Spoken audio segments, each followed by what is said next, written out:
2020. Yeah. Here to blow your minds. Yeah. Here on patreon.com/Chilluminati pod. The finest website ever made.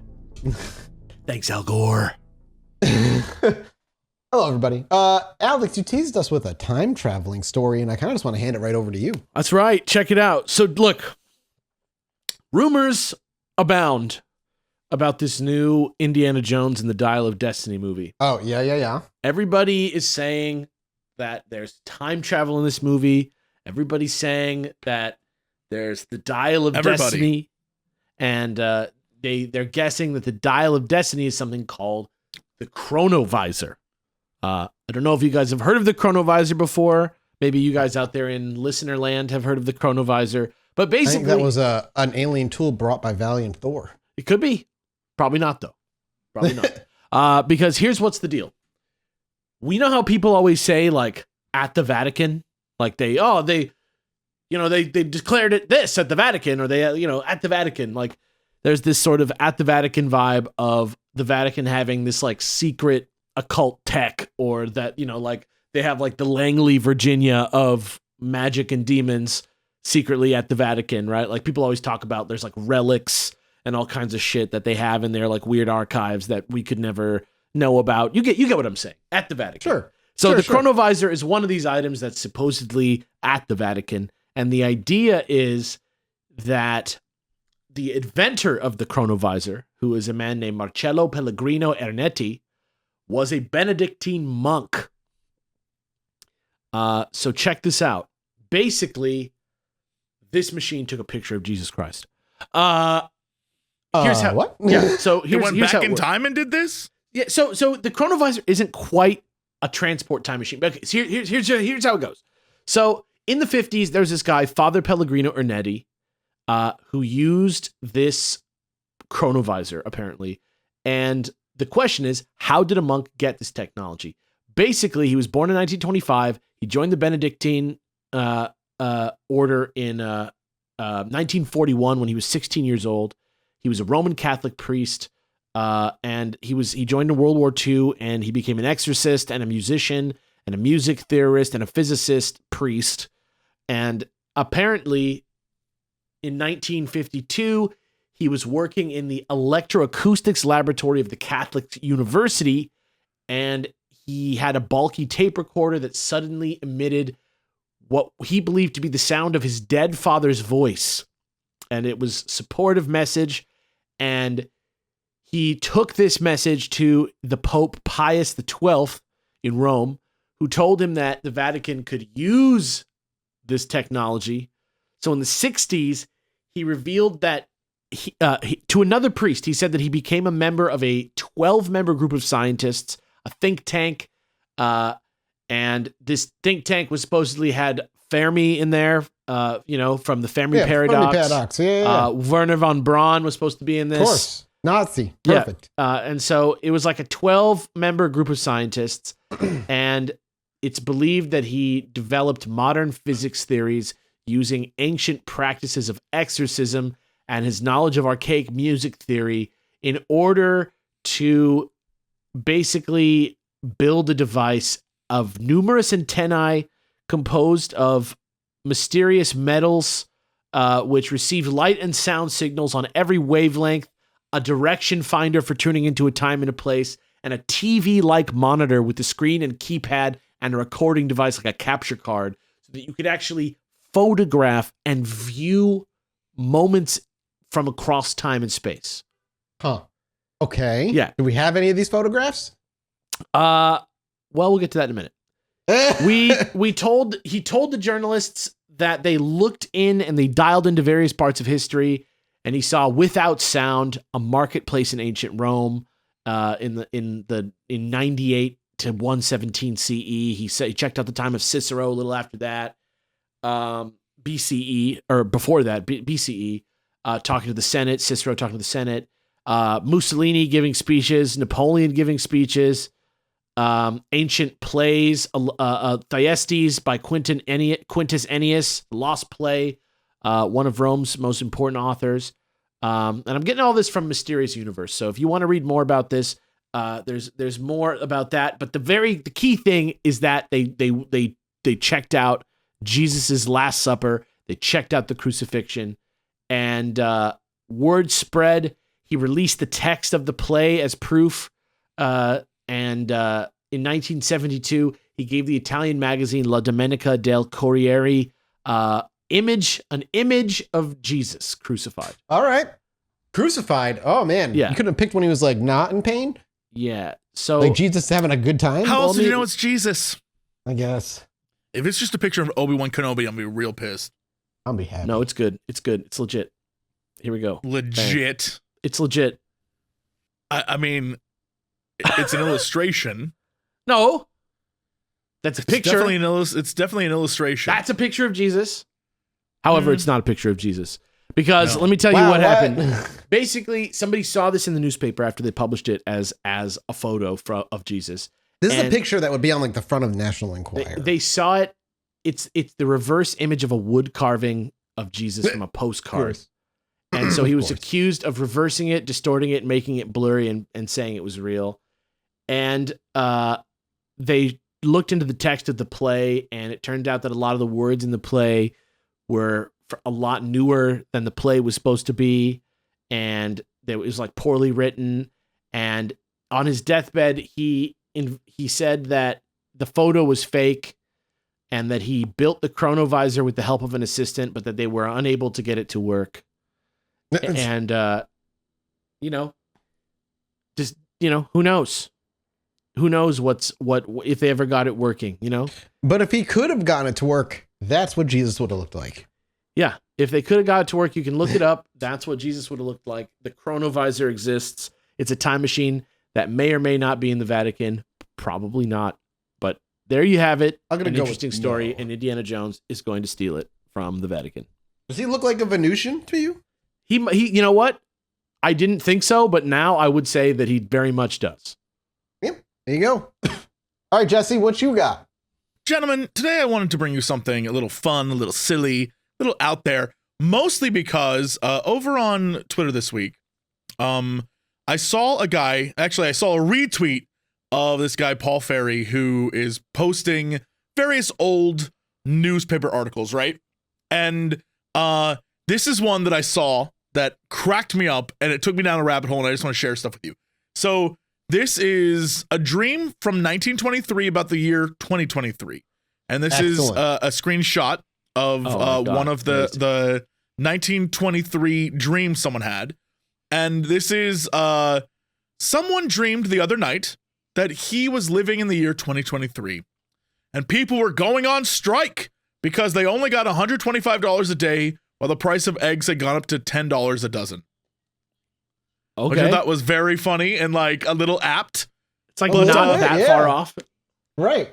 But this took me down the rabbit hole of other things because Paul posts all sorts of like wacky fun things, like the on his Twitter account, the very top is a recipe in an old, I assume, newspaper for prune and cream cheese donut salad. Gonna pass. Just listen to the ingredients: 1/4 pound cream cheese, 4 prunes, 4 donuts, 4 lettuce leaves. Here's the thing. You know those like fucked up videos of like somebody pouring nacho cheese on a fucking counter? This and, is like, roughly the mushing same it up? thing. It's basically that. I would rather have that than the fucking nacho cheese cone or whatever. So these are some of the headlines that I just want to share with you because they're amazing. No more hard work by 2023. Oh, finally, dude. Dr. Charles P. Steinmetz, the electrical expert, believes that the time is coming when there will no long drudgery, and that people will toil not more than 4 hours a day, owing to Some the parts work of the world. of electricity. So that's a thing that I thought was pretty funny. Right and wrong, because here's the thing about that one.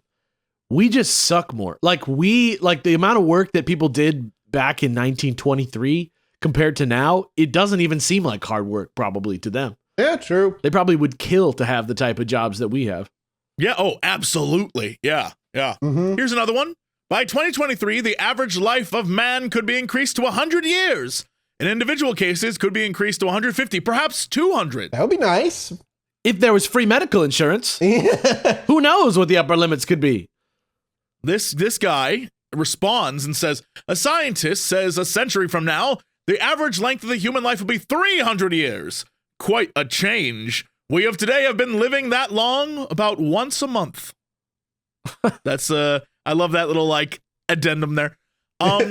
Then we have this one that I think this one's great. Curls for men by 2023, predicts anthropologist. Curls? Bases his statement on trends of masculine and feminine styles. Curls. We're going to curl our hair. Oh, okay. Oh. Yeah. But But this person bases it on good night. It is now predicted that by the year 2023, only a mere little stretch of a century ahead, women will probably be shaving their heads. No way! And the men, and the men will be wearing curls. Oh, also, no. the maidens may pronounce the it. humanity. This is my favorite part. Also, the maidens may pronounce it the height of style in personal primping to blacken their teeth. Won't we be pretty? What? So that one says. Give me that charcoal, baby. Gotta get dark. What is even No. the goal? What is even the editorial, like, what is the goal of that? Why? What are we trying to say? It's just like topsy-turvy now. We're just like, what would be crazy? These are just people like predicting the future. This one's great. Beauty contests will be unnecessary, as there will be so many beautiful people that it'll be almost impossible to select winners. The same will apply to baby contestants. I love this one. This one, like, well, we did get toddlers and tiaras. This is kind of all right on so far. A new polar airline is opened, making flights across the North Pole from Chicago to Hamburg possible in 18 hours. So that's another prediction. Yeah. This one is my absolute favorite because I don't even understand the science of this. Minneapolis Journal. It is an attractive prophecy that Glenn Curtis, the airplane authority, gives of air flight. He predicts that by the year 2023, gasoline as a motive power will have been replaced by any guesses? Electricity. Crystals. Hydro. By radio, and that the skies will be filled with a myriad craft surfing over well-defined routes of radio. Radio? What? I don't even know how that would work. I have no idea. That's like a fundamental misunderstanding of like literally everything. yeah. I'm trying to how does that work? It's crazy both how wrong some of these are and how, like this one, by the year 2023, the population of the United States will be an immense 300 million. No! In a drainage on our No! lowlands and irrigation of arid lands. We'd have so much more free space. They're pretty much just right on in every way. Yeah, 300 pretty million is accurate. like right on, isn't it? 300 million, we're like 360, 380, something like that. Yeah, we're in the 300 there. million range. Yeah. I love this one. In reading a forecast of 2023, when many varieties of aircraft are flying through the heavens, we do not begin the day by reading the world's news, but by listening to it. For the newspaper has gone out of business more than half a century before. Well, they're off by about half a century, but slowly but surely it's happening. Yeah, they didn't know about television, but they kind of understood the way things were going. Hell yeah. This one, I love this. The War of AD 2023. Professor forecasts wireless wonders. How shall flight in AD 2023? How we shall fight, excuse me, is the subject of a contribution by Professor A.M. Lowe. And 19th century and after, Professor dwells on latest scientific war terrors and refers to an invention of his own. Jets of water highly charged with electricity. What the fuck? Seems Wow, dangerous as zappy fuck. water? We'll just shoot zappity water at them. He also says that there will be other wonders like wireless telephony. Oh, Writing, they got maybe. that one. nailed it. Yeah.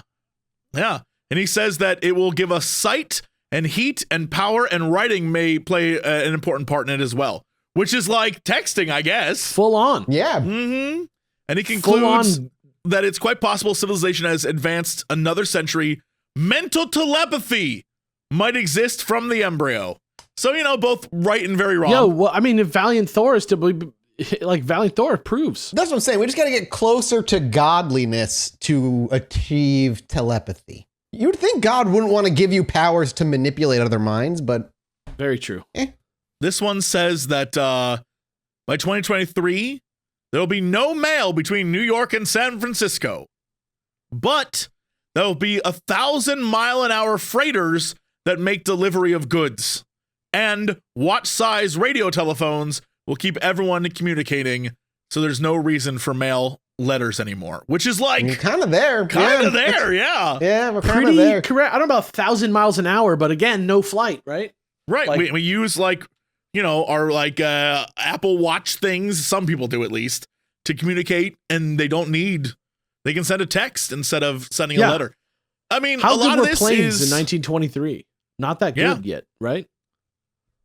Oh, in 1923, the Wright brothers were, well, actually, this is post-World War I. So plane technology really took off during World War I. And that's when it became like, oh, no, people be flying all the time now. So 1923, it was pretty good, like, prop plane tech, right? Like, we're starting to get into, like, people traveling via plane. Yeah. So, what was it? It wasn't the way that the infrastructure of the world worked yet, right? No. This is when, like, the people that could afford to get on a plane were rich, and they like smoked in like lawn chairs on the plane, that kind of thing.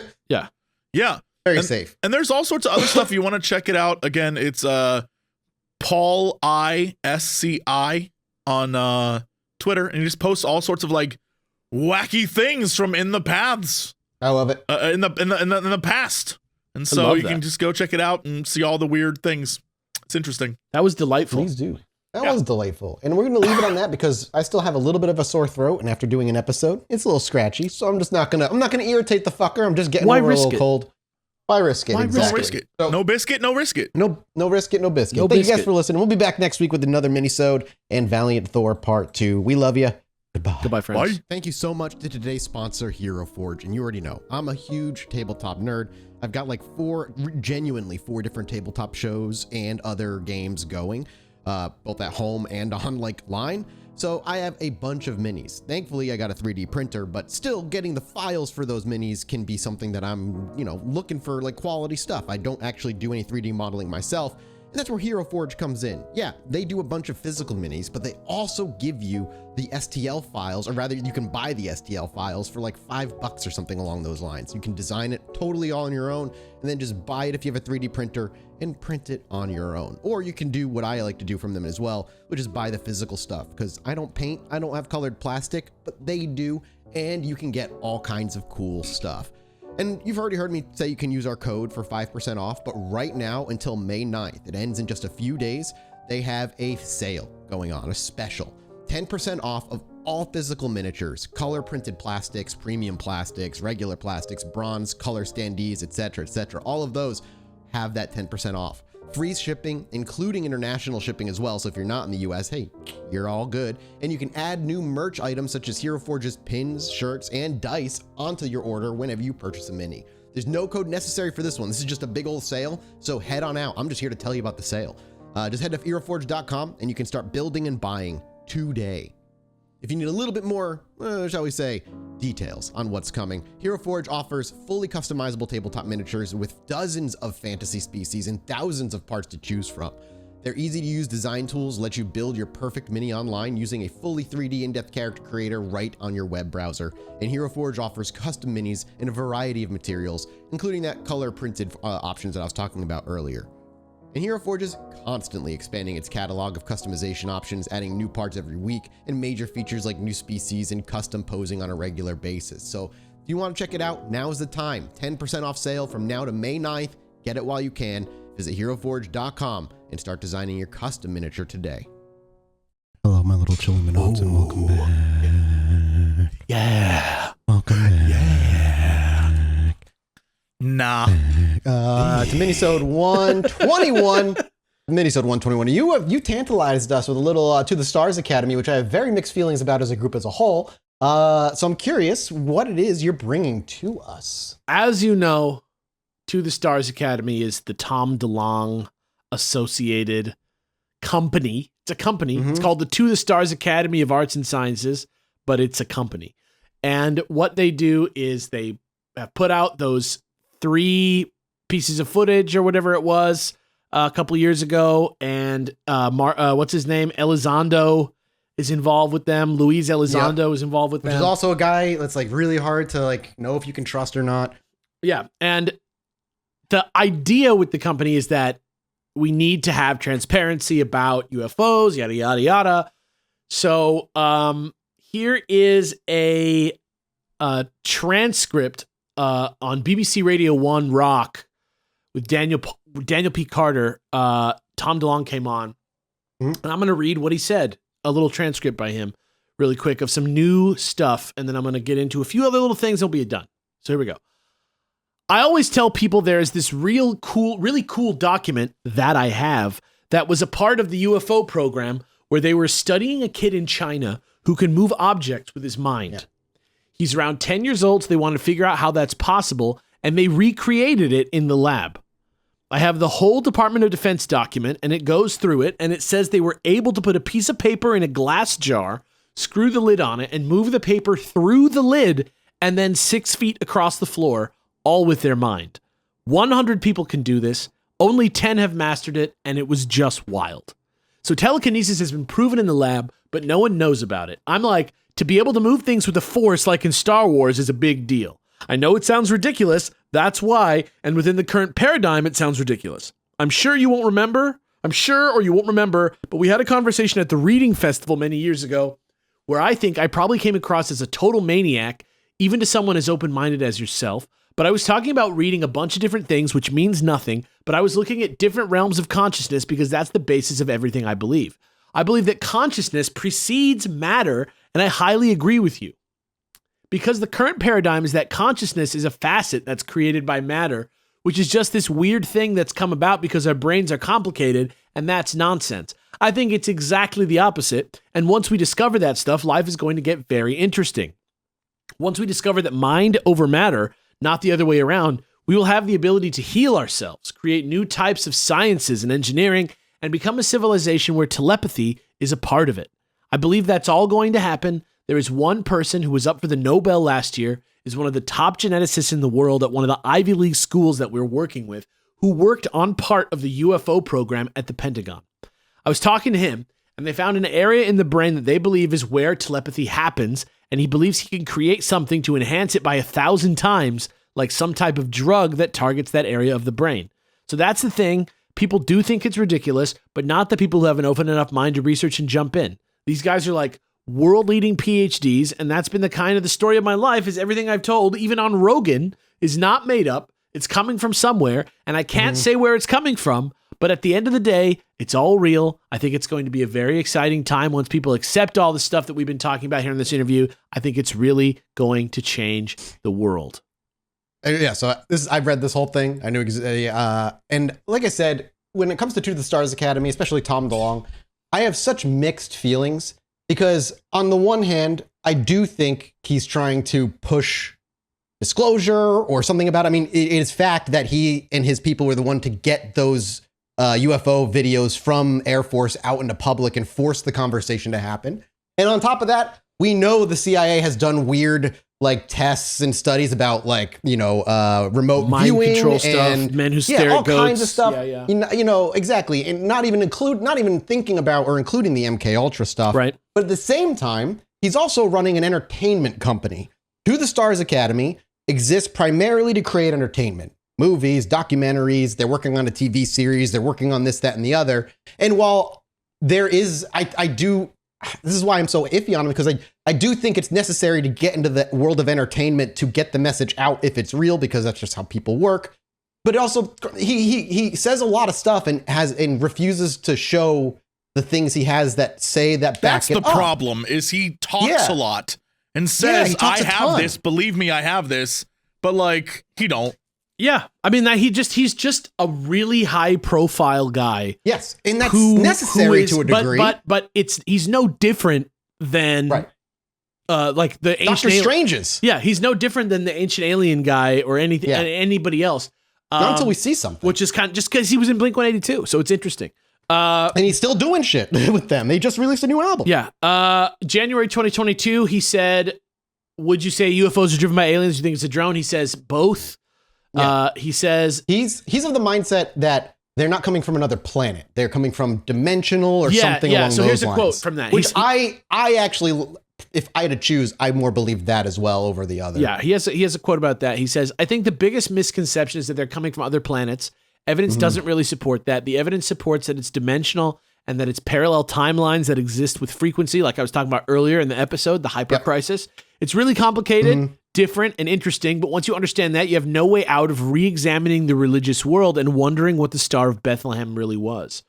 He also thinks, I don't know why, I don't He also thinks it's likely that there's lots of aliens in the oceans. And he says, I'm with that. I could see that. There was a helicopter pilot who was testing torpedoes. A Navy SEAL was sent down on a wire to get the torpedo out of the water, but right when he got to the water, something grabbed the torpedo. Huge came up and and so I know that story. He got pulled up and out. And we had that whole fucking thing underwater. Remember that whole thing that got ripped out? That looked like it was ripped from the cables. We talked about it in a minisode a long time ago. That weird underwater like study station or whatever it was. Yeah. And here's a clip of him. There's a clip of him 5 minutes on Reddit on our UFOs, where he's saying during an interview that he thinks that UFOs are from outside of time.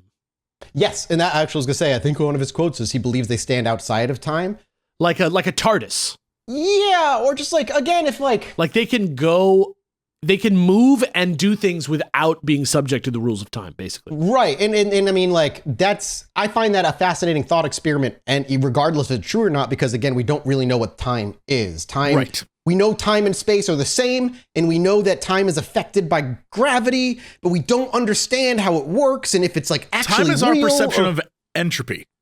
Literally, exactly. And then you have the argument of like, well, what we're seeing is only what our brain is letting us see. So maybe, there's a lot out there, and I very much align myself with a lot of what he says, but not because of him saying it, just my hundreds and hundreds of hours peeling through garbage. And I'm not saying anyone is true or false.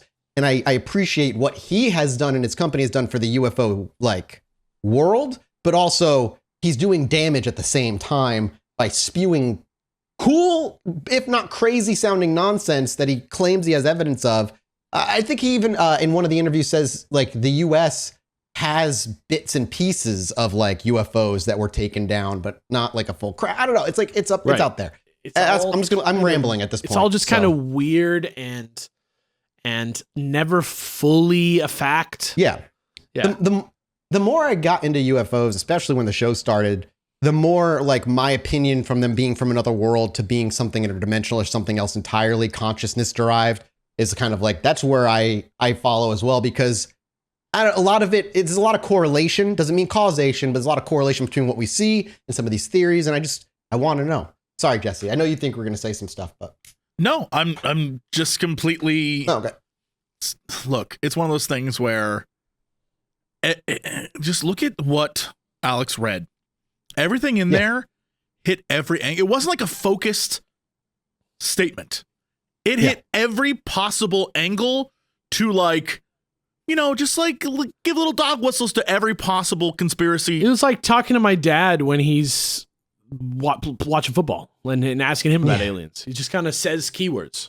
Yeah, and it's he said some things, but then he also threw in some religious stuff. Yeah. He also threw in some well, maybe it's not this. Maybe they're from a different thing. And it's just a lot and not focused. And that's how I know that I shouldn't really take it all with more than a grain of salt, because it's not anything really. He does what the Ancient Alien guys does, and he'll maybe bring up one thing that there's a fact or evidence for, and then he spins out into his own theories while asserting them as fact. And that's literally what Ancient Aliens does on the History Channel. I've watched 2 episodes, and it's always hinged on something they may have that might be something maybe. And then when they spin out their theories, it's all just spoken as fact. But that's his interdimensional consciousness stuff. Yeah, I there's a part I really think that's a cool angle and maybe the right one, but there's no evidence. You have no evidence right now, dude. So you can't just be this is it and this is it. It's the same rhetorical technique used by a lot of modern day debaters, air quotes, a lot of talking heads on TV, a lot of gotcha stuff. Yeah, just trying to say a statement that we know is a fact and then extrapolate that while throwing out so much nonsense that you can get away with then saying, But, I'm just talking and thinking out loud. And I'm offering what if scenarios. And I'm asking questions. And people are afraid to ask questions, that kind of thing. And it's like, you're not doing anything to help. You're just yakking away. Agreed. And it's frustrating because, like I said, a lot of the things he's saying, I personally am like, it intrigues me. It makes me interested. It makes me want to follow That's why he's saying them. Because it intrigues you, and you want to be more involved with his thing that he's doing. And then he goes on to say, like, I have paperwork from the government. Then put it out there, dude. Put it out there. Fucking publish that shit, please. Stop playing games, and I want to see this shit. Anyway, I do like the To the Stars conversations. It's just I want them to do something more. I very much appreciate the videos from a few years ago. They need to like rip their fucking Band-Aid off and like give like go against the government once. They need to it's weird that they're an independent company and they're like, I can't say that. Yeah. It's really, really, really weird. Anyway, Jesse, let's move to you. What do you got? Sure. I got, but it's also a fascinating article. But I got by a, clickbait. Oh, yeah, This title says, space probes sent by aliens could arrive in reverse. Here's why. Okay. Again, maybe this has something to time. I wonder if this has something to do with time or... Yeah, this is from Universe Today. And it's just about, distance, right? And so the idea behind it is that if you're an alien, just like imagine an alien species and you're sending out probes and you're trying to reach out into the galaxy. One of the things is that eventually... your technology gets better. And as it does, your ability to create better probes and master space travel gets better. And those better things are next generation compared to the first one you sent out. And they will move faster through space. They will get to different okay. Right? But at the same time, you're not going to just keep making probes over and over and over. There's a technological kind of like... Yeah, like, why would you? Yeah. Right? There's a barrier. You would be like, okay... let's wait a little bit and like increase our technological skill before we send out another one because we're just sending out the same damn thing over and over again. It's a waste of money, waste of resources, waste of time. And so it's the hypothesis here is that the things we're seeing or we would see if it's a probe might be the like 50th generation probe, and out in space there's all these other probes. And the example they give, I think this is actually brilliant. This is what I wanted to share with you guys is a loose illustrative case. The guy who's writing this article talks about that a next generation probe, assuming that we follow the difference between like Robert Goddard's rocket and the Voyager probes, right? That was 100 years. Yeah. And so the difference between like technological leaps and things. So imagine, using Voyager 2 as humanity's Generation Zero probe. They calculate that interstellar travel, if we do every 100 years, an additional new probe, that first probe, it would take 80,000 years for it to reach our stellar neighbor. So if you include every 100 years, in the 27th generation probe, 2,700 years from now, that probe will be so much more further advanced and travel at such a higher speed that it would reach the same destination as the Generation Zero probe in only 5,560 years, meaning it would arrive 7,400 years before Voyager 2 even got there. There was something about this that I was watching something about this recently too. I don't know what it was. That's so interesting. And then but that's sending it to a nearby star, right? What if we wanted to go to a star 100 light years away? In that case, our 140th generation probe, we're talking 14,000 years in the future, that would get there so much more faster that it would arrive at that destination in 28,000 years. And the Voyager 2 probe would take 1,972,000 years to get there. Damn. That's the difference. And so basically they're saying like the thing with all this is that what we might see, it might be like super duper high advanced because of all the tech they had to go through to get it here to us. And so that's also why we are kind of like, whoa, we don't understand it. Like that kind of vibe where it would have to be so hyper advanced to even travel through space. Yeah. And the things that would reach other stars would do so. And that's how we can kind of understand it here on our end, which I think is fascinating. I love that kind of stuff. Dude, is it, I'm not crazy, right? Like the past few months have been crazy UFO focused again. Am I feeling nuts? I mean, here's what I'll say about that. My connection to it is from you. Like when something goes down, Mathis texts the group chat about aliens. Yeah, well, we just had a CNN article written about the Pentagon's hunt, the long hunt for UFOs. We had an MSNBC article talking about the congressman that I gave you the article to, and the thing about saying the UFO shit is being covered up. And the thing I'm going to talk about a little bit, well, there's two things I want to quickly talk about. One thing we covered I think in November, we talked a little bit about it in a minisode where there was a FOIA request for a certain air traffic control a sighting of UFOs, but they didn't have the audio, but they were able to get the markings or whatever it was, like the dots along the air traffic control track, I guess they were following. Mm-hmm. However, yeah, here it is. The Black Bolt file, the result was a visual of the radar data laid over the ATC recordings. The clip is below. They actually got the recordings for the air pilots and what they were saying when they were seeing them, basically being like, they're back. I can see the lights. I was going to talk about that mainly, but there's something else I'd actually much rather talk about because you brought up To the Stars Academy. Speaking of To the Stars Academy, there's a ex-CIA officer who was with them that not too long ago ended up talking about the UFOs and aliens and where they actually come from again. So there was a CIA officer by the name of Jim Semovin who made a statement a couple months back saying, quote, there's a whole other reality that surrounds us that we just simply don't have the ability to see or interact with. This guy worked with the CIA for 25 years before joining Tom DeLonge's To the Stars Academy with other ex-government insiders. Right. And the TTS is an organization, He described how he joined the CIA and acquired years of specialized training in spycraft. And since the CIA operates under the need-to-know premise, he says he was not specifically informed of any of the studies they were doing. And according to him, quote, there is a force out there that can control our environment, that can put thoughts into our heads. He goes on and says, when we started TTSA, we had discussions about this all the time. Are we sure we want to disclose this information? Are we sure we want to scare kids? And he said, it goes on to say some of his friends were like, yeah, we got to do it. Some said we don't. But he goes on to say that the force that we can't see can like influence us via consciousness. And there are photos with him alongside the Bush Intel chair, alongside Agent Lou Elizondo. And now he's also with TTS. And he's also speaking about right now that these things are like on top of us, essentially, like in existence at the same time as us. So it's just, another one of those, like these keep popping up. We had an MSNBC article written recently too. It's just a lot of shit. You know what's fascinating about this? The more and I guess we on the show talk about the idea of aliens being not from space, which, by the way, going back to, how long it takes to travel through space, like, I mean, they very well may be, there still might be. They may be, but the fact that there's, aliens as we know them, right? The idea that there's another reality on top of our own, it almost feels like that is the simplest answer.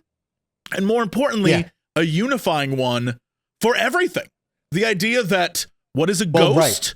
A ghost is a reflect. Like to me, it feels like if you're going to be in this world of cryptids and paranormal, there's like if you want to do that, it's so much easier to just unify it all and be like, correct. There is a alternate reality on top of ours, and everything we see is reflections of that, or it invading us.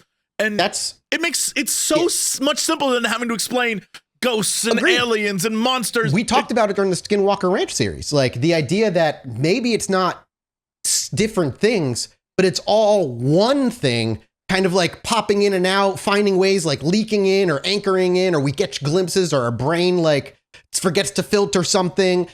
Who knows? But yes, that I agree. Maybe it's the Marvelification of me, but the idea of multiple realities with various different like entities all layered on top of each other on Earth. I see that. And we all kind of like walk through, like, sometimes you see a thing and you're like, oh, but maybe it's just another version of you from a different, like, it's so much. It makes more sense. And that's what's crazy about it. Everywhere all at once. When you think about it. I've never seen it, but I gotta see it. It sounds crazy, but comparative to everything else, it is so much more reasonable to just assume, oh, there's other layers of reality. There's dimensions. We're in the third dimension. it hones in on our like the base question of like, we still don't know what consciousness is. Sure. Like it kind of goes to the root of that. It's all about the changing perception of like human existence. Really. Exactly. Yeah. And if it is this thing sat on top of us causing all these different things, like you said, it makes more sense to me. Like, okay, aliens are from space and they have to build super hyper technology. Ghosts are the remnants of who we used to live. But if you think about it logically, it doesn't make sense because the planet isn't in the same place. And okay, but then there's cryptids. Maybe they're just like, I'm with you. I've been on that train of thought for a long time of just, maybe it's all just one thing and we just don't fucking understand it because we're just unable to perceive it. And certainly there is a lot to prove in that, right? Like, obviously. But as a reasonable, I'm going to put this forward as a theory that we are then going to try and like, you know, hypothesize. Like the whole thing seems just easier. You know what I mean? It just seems an easier thing. Isn't it? What is that? Like the simplest answer is almost always the right one? That's what I'm saying. Is it the easiest answer changes over time, though, is the thing. That's the thing that's so wild. Well, yeah, as our understanding of science changes. Yeah. And so if we don't understand what this is, then like there's no way for us to understand. And especially if it is sitting on top of us or next to us or whatever. But because of how much we study space, because of how much we study the universe itself, we know the insane vast distances and the amount of technology and scientific understanding it would take to even travel the stars. Yeah.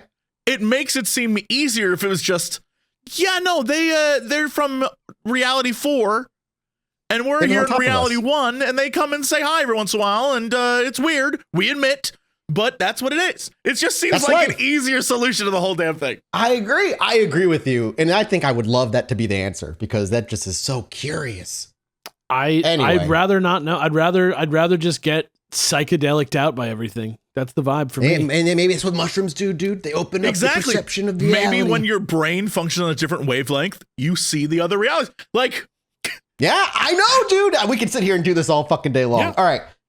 Anyway, I love that, Jesse. I love that you put that out. Man, you've come such a long way since we've been doing this show. Yeah, I may not believe it, but I think it's much easier.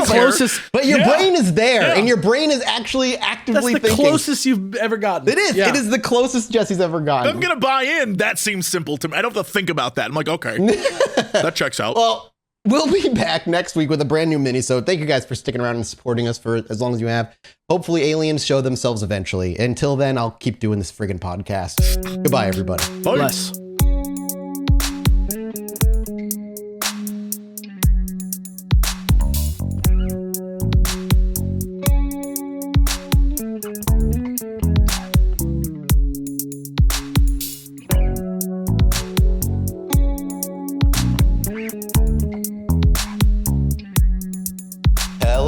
Welcome back to the Chilluminati podcast. As always, I'm one of your hosts, Mike Martin, joined by I don't know who they are. There's two. What? Terrence Hill and Bud Spencer. No. Neo and Trinity. No. I don't understand, and I probably never will. Let me just tell you right now that there's two Leon Kennedy and Claire Redfield. I'm telling you, I think he literally just looked up famous duos. Cheech and Chong. And has just been going through the list ever since. I'm trying to dig deep. Which one of you is Dick Powell? Me? Your name's Jesse Cox. I want Chilluminati. I want my I want Chilluminati.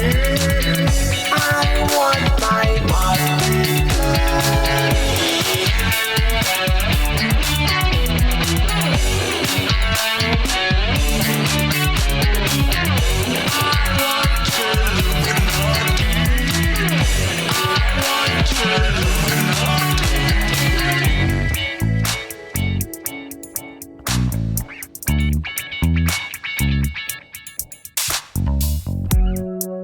Hello, everybody. Welcome back to the Chilluminati podcast. As always, I'm one of your hosts, Mike Martin, joined by Alex and Jesse.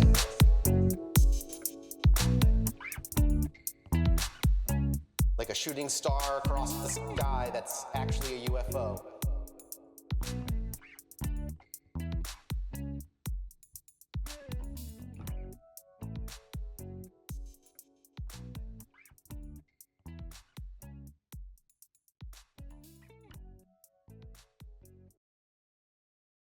Hello, everybody. Welcome. It keeps getting worse.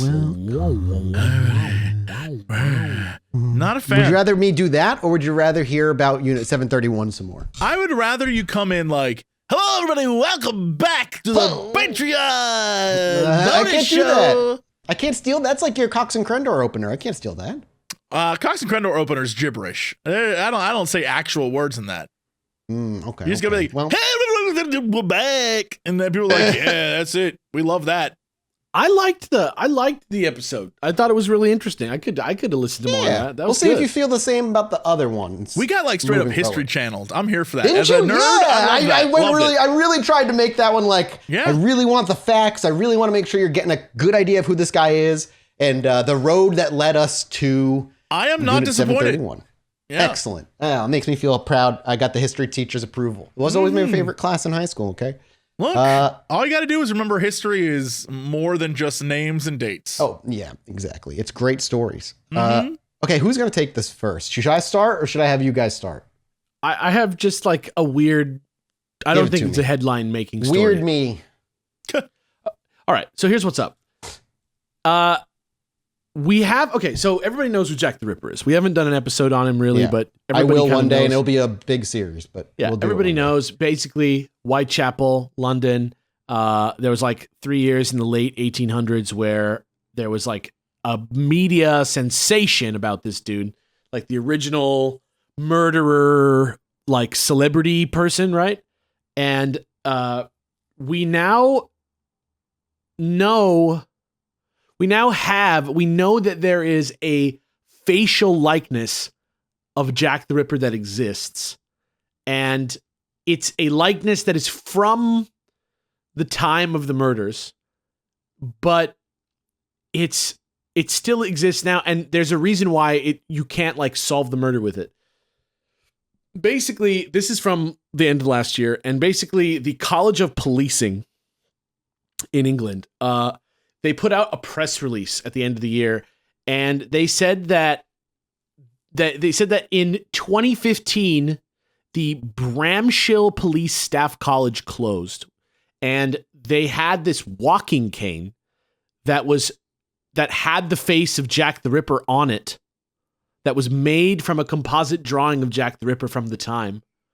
Wait, but it's crafted onto a walking cane? Yeah, like the head of the cane looks like Jack the Ripper. But the cane has vanished. It was given to Chief Inspector Aberline in 1888 at the conclusion of the Whitechapel murders, based on his face. And a lot of the files were destroyed way before that in the Blitz in World War II. And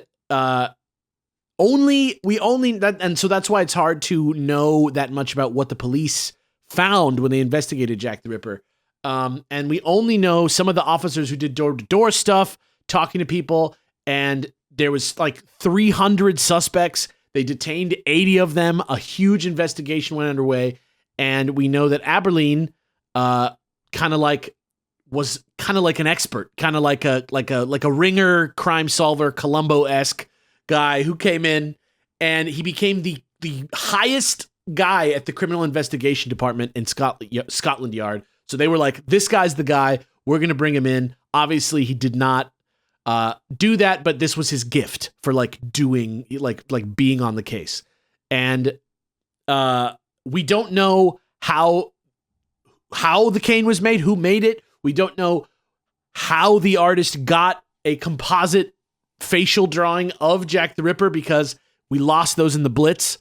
But we know that Detective Inspector Aberline retired in 1892, which was a little bit after Jack the Ripper, after 30 years, died in 1929.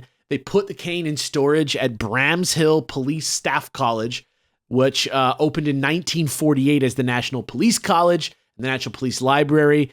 And in 1960, when it moved from Brighton-on-Dunsmore to Bramshill, it was there until that closed in 2015. And then they moved all the stuff in there back to Brighton-on-Dunsmore to the College of Policing. And when that last move happened, that's when we lost the cane.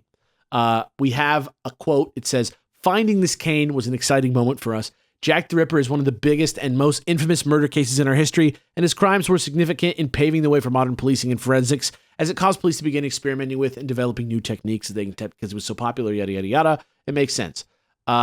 We don't know how the cane was found again, but we do have a picture of the cane. So if you'd like to see a picture Yes, please. of Jack the Ripper Yes. rendered in wood, Yes. I have got it here for you, and you tell me who you think Jack the Ripper might be or what he looks like. What the hell? I mean, it looks like a hooded man. Just like an, I'm not going to lie. He kind of has a little Voldemort, like a little bit of, like he has more of a nose than Voldemort, but he's kind of like, I don't know. It has like snaky features and he's got like wrinkles and like jowls. Yeah, he looks like Emperor Palpatine. I yeah, he does. Yes. I'm kind of confused though because I'm looking at this and it's saying that they found the cane. Like this article is about, look, we found this cane in like December 2022. So I don't understand exactly how understand exactly how it's saying in this other article that it's missing now that I'm looking at it. Let me see what the hell. We lost the cane. And then we have it now?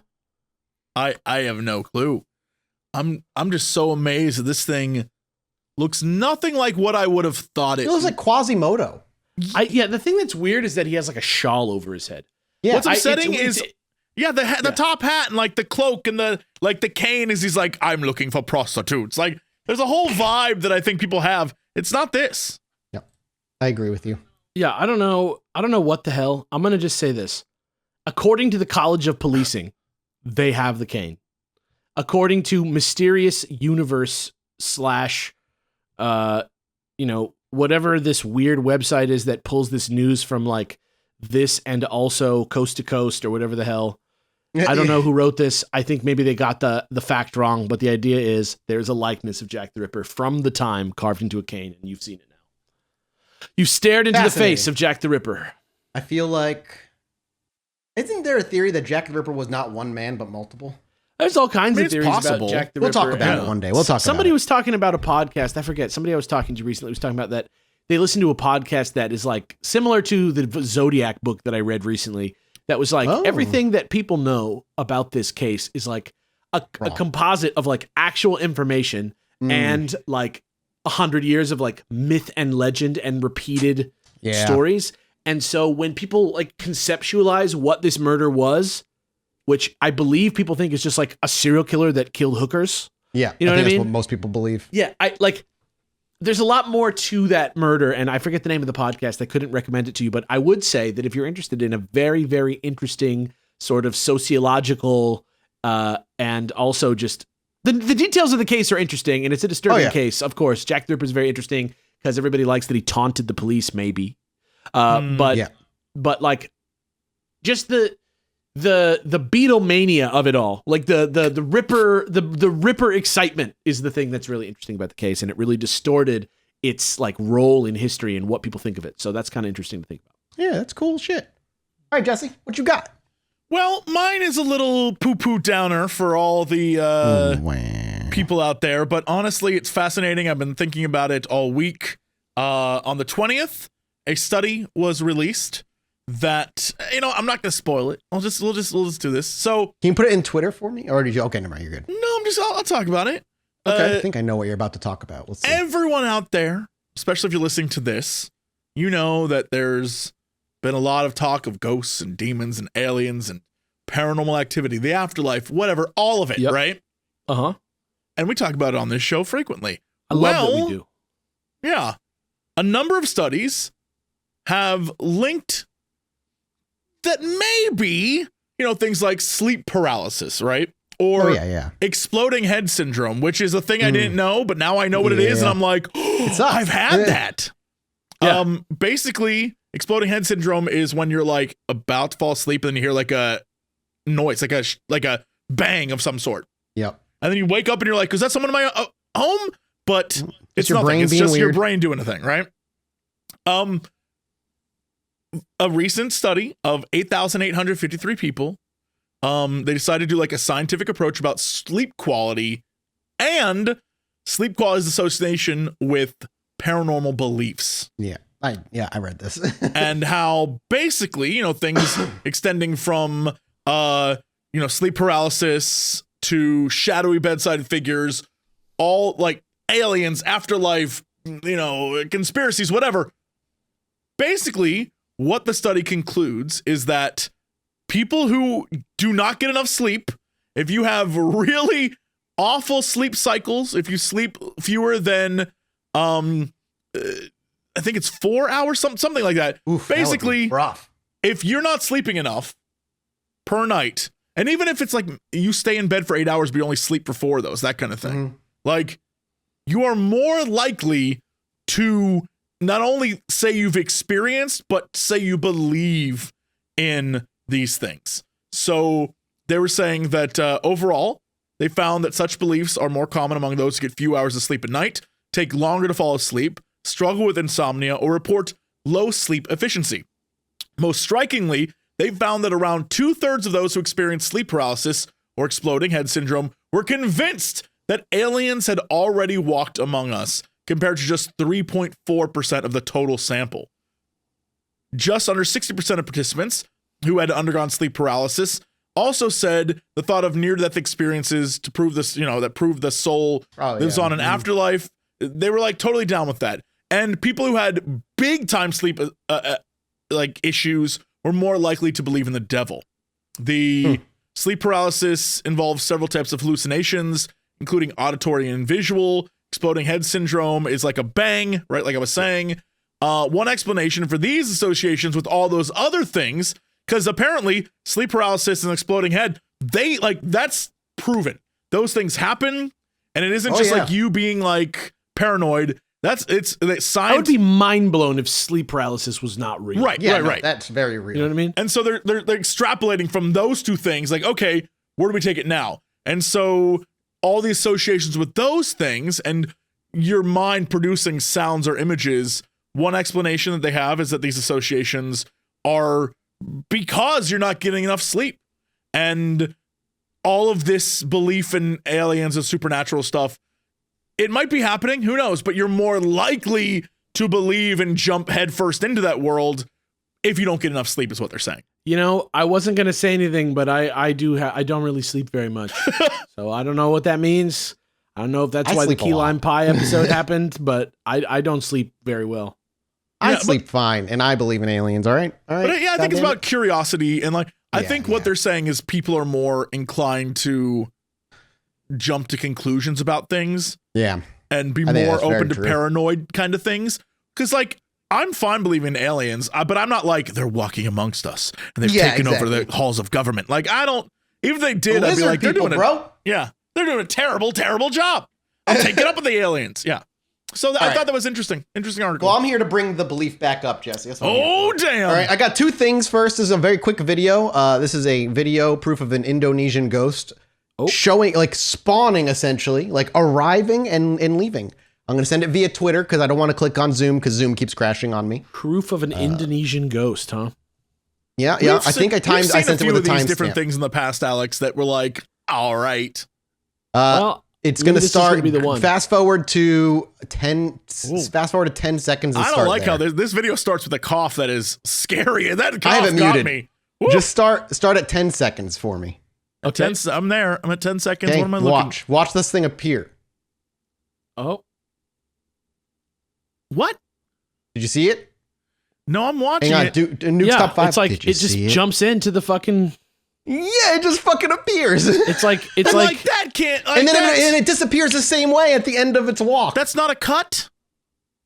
Not according to the claim. A claim is no cut here. This is on a news channel, amarujala.com. I want to watch it disappear. Yeah, watch it disappear. It walks all the way to the end. Yep. And then almost there. Oh, it's gone. Yep, there it goes. Bye-bye. Anyway, that's proof of ghosts. All right, if that didn't convince you, this next thing that I have actually is going to convince you, okay? I'm more, I don't know if you guys have seen it this week. There was a video of, it's like a like a dude going past a deer on the highway.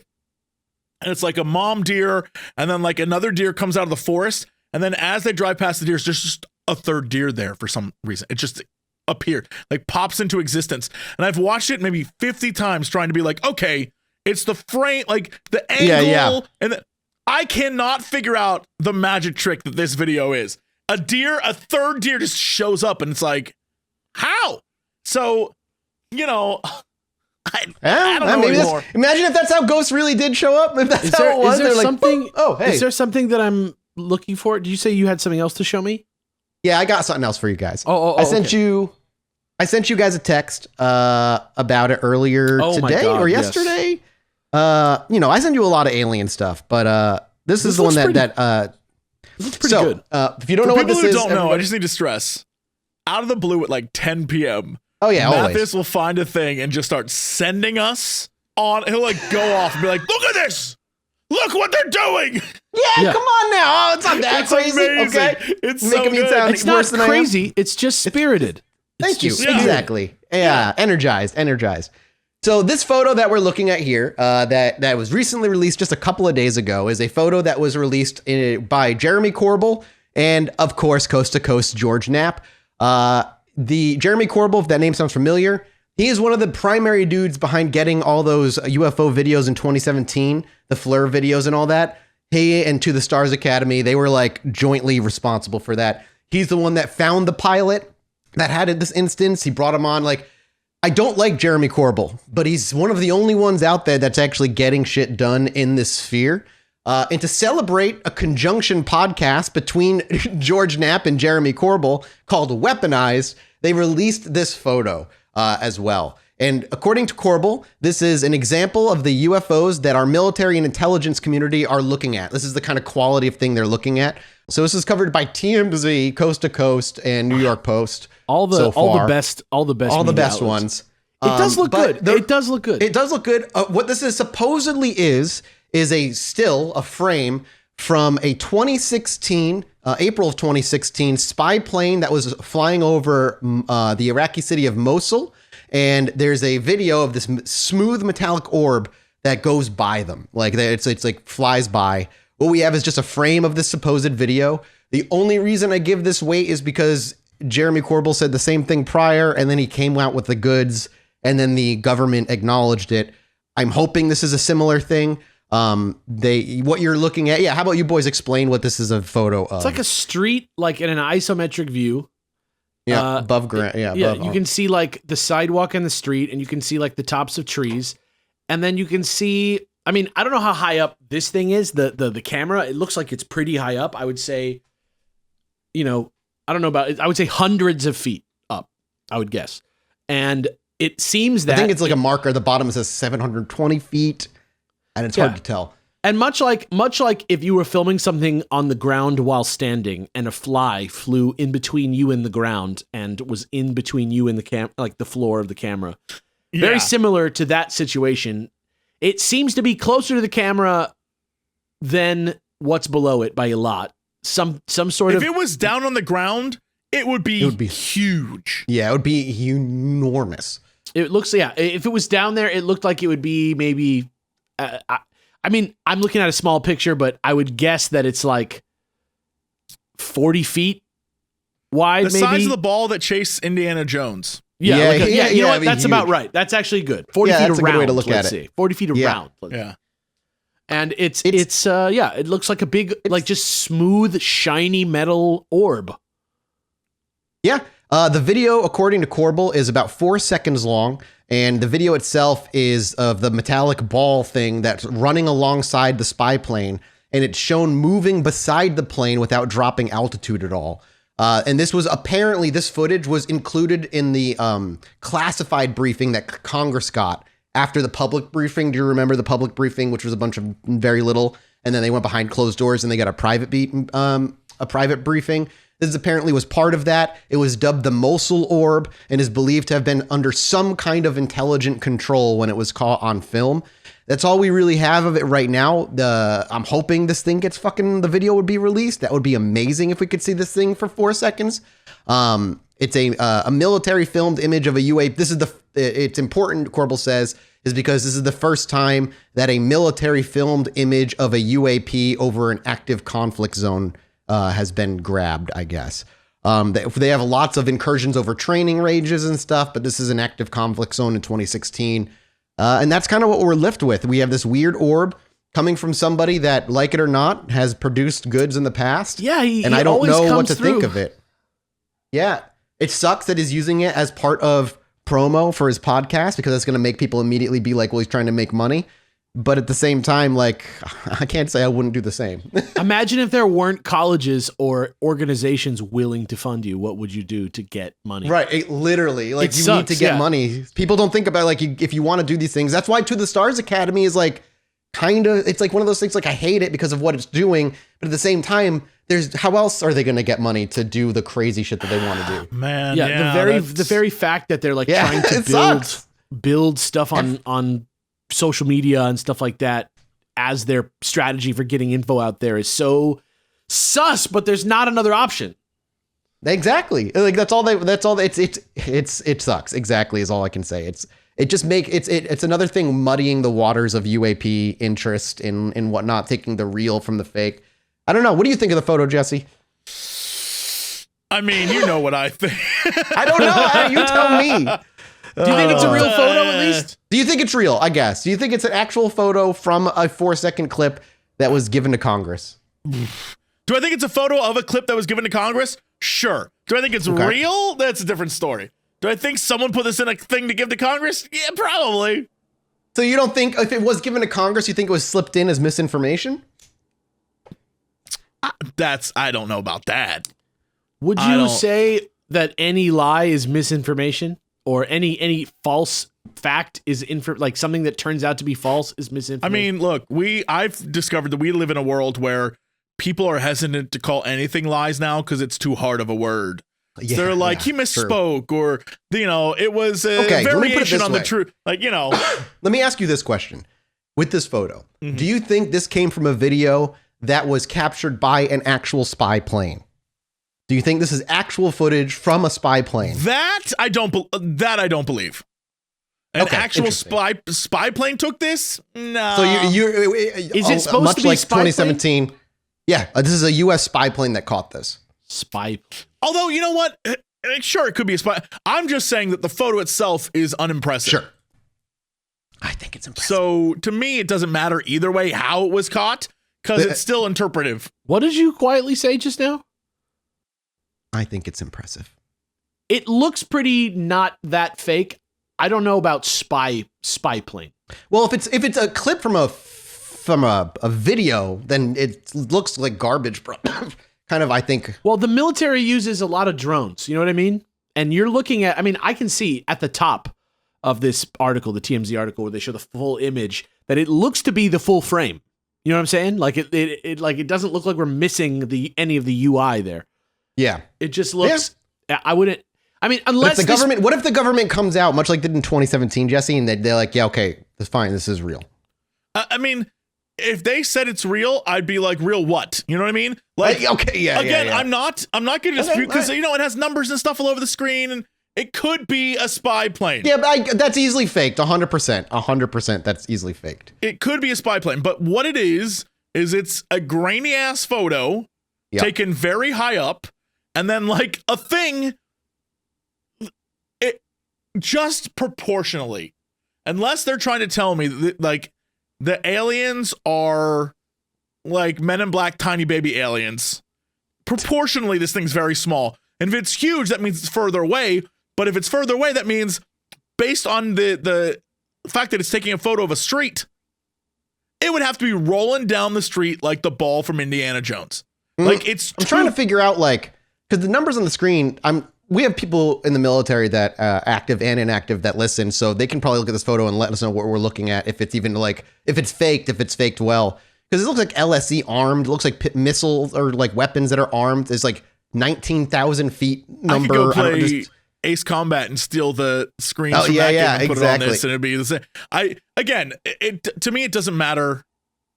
Asking, do you think this is a real photo from? It could be a real photo, and it doesn't matter because what it is is the thing that I'm like, that's just like an artifact or a ball or I mean, smooth metallic orbs are a very, very common UFO sighting. So, you know, I'm curious. To me, it reads as definitely not an insect, which I like. Yes, it's not a bug in your camera. I'll give you that. All right. Well, that's where we're going to leave it off, everybody. Thank you guys so much for your support here on Patreon. We'll be back next week with another mini-sode. Maybe next week the government will be like, hey, that's a real video, and we'll have this conversation again. Do you think it's on the... sorry. I hate to interrupt. No, you're fine. No, I'm just looking at it again. It looks like there's light reflection. Yeah, it looks like there's some light. Do you think it's something on the ground? Because it has the exact same color as the sides of the streets, which look a little wet. Maybe it's something like a tarp or something. And yeah, I would say like yes, wet. but if all we get is this photo, yeah, that could be it. But if we get the video of this thing following the plane that is supposed to then that's a different story. But we don't have. Then that's a different story. Yeah. Correct. Yeah. Yeah, I'd love to see this in motion. I want to see it in motion too. I agree with Jesse. Like, if all we get is this and we never get the video, then yeah, this could be a big fucking like tarp on the ground that's just damp in a corner, or a big balloon or something that's like catching the light weird. Yeah. Yeah. Who knows? All right. On that, we're off. Thank you guys so much for listening. We appreciate your support here on the Patreons, and we'll see you next time. Bye. Bye. Thank you. Wild West, Jim West, Desperado, Rough Rider, no, you don't like it.